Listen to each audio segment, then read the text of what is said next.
Something fundamental has shifted in the global financial system over the past 18 months. You may have felt it in the price of everyday goods. You may have noticed it in the headlines about government spending, central bank policy, or the rising cost of borrowing. But what you might not have seen clearly yet is how this shift is quietly reordering the entire landscape for hard assets like gold and silver. This video is not about predictions. It's not about calling a top or a bottom. It's about understanding what's happening right now beneath the surface of the market and why investors who ignore these forces do so at their own peril. If you already hold gold or silver, you need to understand why the conditions that drove you to those assets in the first place are not fading. They're intensifying. And if you've been watching from the sidelines, wondering if you've missed the move or if it's all just hype, you need to hear what's actually driving this moment in history. The truth is, we are living through a monetary transition. It's not sudden. It's not a crash that happens overnight. But it is real, it is measurable, and it is accelerating. The question is not whether these changes are happening. The question is whether you understand them well enough to position yourself intelligently. Let's walk through this together, calmly, clearly, with the kind of discipline that separates thoughtful investors from those who react emotionally to headlines. For decades, the United States dollar has served as the world's reserve currency. That status gave the U.S. government and the Federal Reserve extraordinary power. It allowed the country to run deficits that would have crippled other nations. It allowed the central bank to print money without immediate consequences. And it kept gold and silver on the sidelines for long stretches of time. But that arrangement was never permanent. It was always conditional on trust, on discipline, and on the perception that the dollar was the safest option available. What has changed is that the conditions supporting that trust are eroding, not because of conspiracy, not because of some hidden agenda, but because of mathematics, incentives, and the natural consequences of policy decisions made over many years. Let's start with debt. The U.S. national debt now exceeds $36 trillion. That number is almost impossible to comprehend, so let me frame it differently. The interest payments on that debt alone now exceed the entire defense budget. Think about that. The government is paying more just to service its borrowing than it spends on the military. And those payments are rising because interest rates, after being held artificially low for over a decade, have increased significantly. The Federal Reserve raised rates aggressively to combat inflation, but that decision created a trap. Higher rates make the debt more expensive. More expensive debt requires more borrowing to cover the interest. More borrowing adds to the debt. It's a cycle that becomes harder to escape the longer it continues. At the same time, the federal government is running deficits of nearly $2 trillion per year. That means every single year, the government is spending $2 trillion more than it collects in taxes. To fund that gap, it issues treasury bonds. And someone has to buy those bonds. Here's where it gets interesting. Historically, foreign governments, especially China and Japan, were the largest buyers of U.S. debt. They needed dollars for trade, and treasuries were seen as the safest place to park those dollars. But over the past few years, foreign demand has weakened. Some countries are reducing their holdings, others are simply not increasing them at the pace they once did. That leaves two options. Either the Federal Reserve steps in to buy the debt, which means printing money, or the government has to offer higher interest rates to attract buyers, which makes the debt even more expensive. Both options weaken the dollar, one through direct currency expansion, the other through rising rates that strain the budget and force more borrowing. Either path leads to the same place, a loss of confidence in the long-term value of the dollar. Now, if you follow mainstream financial news, you might have heard analysts say the dollar is strong. And in some ways, it is. Relative to other currencies like the euro or the yen, the dollar has held up. But that's a low bar. It's like being the tallest person in a room full of children. It doesn't mean you're actually tall. The real question is not how the dollar performs against other fiat currencies. The real question is how it performs against things that cannot be printed. Things like energy, food, housing, and yes, gold and silver. When measured against those things, the dollar has been losing purchasing power steadily. That's what inflation is. It's not just prices going up, it's the value of your currency going down. Most people misunderstand this because they confuse nominal strength with real strength. They see the dollar index holding steady and assume everything is fine. But the dollar index only measures the dollar against a basket of other currencies, most of which are also being debased. It's a relative measure, not an absolute one. Gold and silver, on the other hand, are absolute measures. They are no one's liability. They cannot be conjured into existence by a central bank. They have been recognized as stores of value for thousands of years across every culture and every economic system. When confidence in paper money weakens, people return to what has always held value. And that's what we're seeing now. Not a panic, not a rush, but a steady, methodical reallocation. Central banks around the world have been buying gold at the fastest pace in decades. Investors who understand monetary history are quietly increasing their positions. The smart money isn't waiting for a collapse. They're positioning ahead of it. But here's what separates informed investors from the crowd. They understand that this is a process, not an event. The dollar isn't going to zero tomorrow. The financial system isn't going to implode next week. What's happening is a slow, grinding shift in the balance of power between fiat money and hard assets. And that shift creates opportunity for those who see it coming. Let's talk about how markets have historically responded to similar conditions. Because this isn't the first time we've seen currency debasement, rising debt, and a loss of confidence in government money. In the 1970s, the United States faced stagflation, high inflation combined with slow growth. The Federal Reserve, under Arthur Burns, kept interest rates too low for too long, trying to stimulate the economy. The result was a decade of misery for anyone holding cash or bonds. But for those who held gold, it was a different story.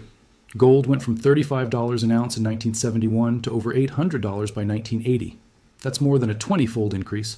Silver did even better in percentage terms, rising from under $2 to over $50 in the same period. Not because of speculation alone, but because investors lost faith in the dollar's ability to hold value. Now, I'm not saying we're in exactly the same situation. The world is different. The economy is different. But the principles are the same. When governments print money to cover debts they cannot afford, and when central banks keep rates artificially low to avoid a recession, the value of paper money declines. And when that happens, people move to assets that cannot be printed. We saw this again in the 2000s. After the dot-com crash and the financial crisis, gold went from under $300 in 2001 to over $1,900 by 2011. Silver went from under $5 to nearly $50. Again, not overnight, not in a straight line. But the trend was clear. What's important to understand is that these moves don't happen because of a single event. They happen because of a shift in investor psychology. At first, only a small group of people recognize the problem. They start buying quietly. The price moves higher, but most people ignore it. Then more people notice. The trend accelerates. Eventually, even the skeptics start to pay attention, and by that point, the easy gains are behind us. We are somewhere in the middle of that cycle right now. Gold has already moved significantly from its lows. Silver is starting to catch up. But the mainstream still isn't talking about it. Most investors are still focused on stocks, real estate, and crypto. They haven't yet made the connection between what's happening in the bond market, the currency market, and the precious metals market. That disconnect creates opportunity, not for gamblers, not for people chasing quick profits, but for disciplined investors who understand the macro environment and are willing to be patient. If you already own gold and silver, you made that decision for a reason. Maybe it was insurance against inflation. Maybe it was diversification away from paper assets. Maybe it was simply a hedge against uncertainty.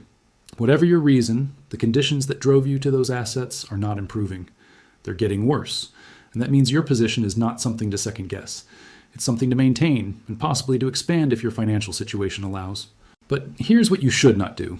Do not become complacent. Do not assume that because you own some gold or silver, you're fully protected. And do not let short-term price movements shake your conviction. Gold and silver are volatile. They always have been. There will be days, weeks, even months where the price pulls back. That doesn't mean the thesis is broken. It means the market is breathing. Every major bull market in history has been interrupted by corrections. Those corrections are healthy. They shake out weak hands and create opportunities for those who understand what they own. What matters is your time horizon. If you bought gold and silver as a short-term trade, you're probably in the wrong asset. These are not get-rich-quick vehicles. They are long-term stores of value that perform best during periods of monetary stress. And we are in the early stages of a prolonged period of monetary stress. So if you hold these assets, your job is simple. Stay informed, understand the forces at play, don't overreact to headlines, and don't let anyone convince you that you're crazy for owning something that has been recognized as money for 5,000 years while fiat currencies have existed for barely 50. The world is waking up to the reality of unsustainable debt and currency debasement. You were early. That's not a mistake. That's an advantage. If you don't currently own any gold or silver, you might be wondering if you've missed the opportunity. The short answer is no. The longer answer is that you need to approach this intelligently. First, understand that this is not about timing the market perfectly. It's about recognizing a long-term trend and positioning accordingly. Yes, gold and silver have already moved higher. But if the underlying fundamentals continue to deteriorate, and there's every reason to believe they will, then the move is far from over. Second, don't rush. One of the biggest mistakes people make is jumping in emotionally after watching a video like this or reading a headline. They buy at the worst possible time, watch the price drop, panic, and sell at a loss. That's not investing, that's gambling. Instead, take the time to educate yourself. Understand why gold and silver have value. Understand how they fit into a diversified portfolio. Understand the risks, because yes, there are risks. Nothing is guaranteed. No asset goes up forever. But if you understand the fundamentals, you can weather the volatility. Third, think about allocation. How much of your portfolio should be in precious metals? That depends on your individual situation, your risk tolerance, and your other holdings. But as a general principle, most advisors who take monetary risk seriously suggest somewhere between 5 and 20%. That's enough to provide meaningful protection if the thesis plays out, but not so much that you're overexposed to a single asset class. And fourth, consider both physical metal and other forms of exposure. Physical gold and silver have the advantage of being tangible, private, and outside the financial system. But they also require storage and security. Mining stocks, ETFs, and other instruments offer liquidity and ease of access, but they come with counterparty risk. There's no perfect answer. The right approach is the one that fits your circumstances. What you should not do is ignore this entirely. Even if you decide that precious metals aren't for you, you should at least understand why they matter and what their performance is telling you about the broader financial system. Because gold and silver are not just investments. They're signals. They're telling you something about confidence, about debt, about monetary policy. And those things affect everything else you own. Let's talk about something that doesn't get discussed enough: the psychological side of investing during uncertainty. Because the truth is, most people fail, not because they lack information. They fail because they lack discipline. When markets are calm and everything is going up, it's easy to feel smart. It's easy to believe you have it all figured out. But when uncertainty rises, when volatility increases, when the headlines turn negative, that's when most people make their worst decisions. They panic, they sell at the bottom, they chase performance, they listen to whoever is shouting the loudest, and they end up poorer for it. Disciplined investors do the opposite. They stay calm, they stick to their plan, they ignore the noise, and they remember that every major opportunity in history has come during periods of fear and uncertainty. Think about it. The best time to buy stocks was in 2009, when the financial system was melting down. The best time to buy gold was in 2001, after 20 years of decline. The best time to buy real estate was in 2011, when everyone said housing was dead. But how many people actually had the courage to buy at those moments? Very few. Because buying when things look terrible requires conviction, and conviction requires understanding. That's what this video is about. Not giving you a hot tip, not promising you quick gains, but giving you the framework to understand what's happening so you can make decisions from a place of knowledge rather than fear. The investors who win over the long term are the ones who think in decades, not days. They understand that market cycle. They understand that fear creates opportunity. And they understand that the crowd is almost always wrong at major turning points. Right now, the crowd is still dismissive of gold and silver. They still believe in the permanence of the dollar. They still think the government can borrow forever without consequences. But that's changing, slowly, steadily. And by the time the crowd figures it out, the easy money will be gone. Before we wrap up, let me be very clear about what not to do, because this is just as important as what you should do. Do not react emotionally. Do not watch a video like this and immediately dump all your savings into gold and silver. That's not prudent. That's panic. And panic is never a good investment strategy. Do not chase headlines. If you see a story that says gold is going to $10,000 next month, ignore it. No one knows what the price will be next month. What we do know is the direction of the trend based on fundamentals. That's enough. Do not over-leverage. Do not buy gold and silver on margin. Do not take out loans to invest. Hard assets are defensive positions. They're insurance. You don't leverage insurance. Do not blindly follow influencers, including this channel or any other. Do your own research. Think for yourself. Use multiple sources. Understand the arguments on both sides. And make decisions based on your own situation, not someone else's opinion. Do not neglect other aspects of your financial life. Gold and silver are part of a strategy, not the entire strategy. You still need emergency savings. You still need income. You still need to manage debt, plan for retirement, and take care of your family. Don't become so focused on one thing that you ignore everything else.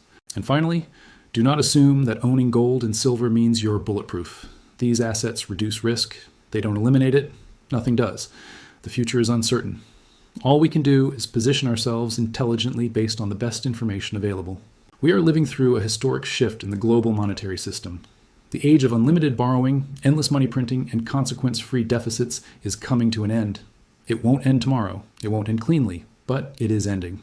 Gold and silver are not speculative bets. They are responses to reality, a reality where the dollar is being debased, where debt is unsustainable, where central banks are trapped, and where the smartest investors in the world are quietly repositioning for what comes next. If you already hold these assets, stay the course. If you don't, educate yourself and consider whether they have a place in your portfolio. And above all, stay disciplined, stay informed, and stay focused on the long term. Because the investors who thrive in the years ahead won't be the ones who reacted to headlines or chased hype. They'll be the ones who understood the cycle, prepared thoughtfully, and had the courage to act when others were asleep. Thank you for watching. Stay safe, stay smart.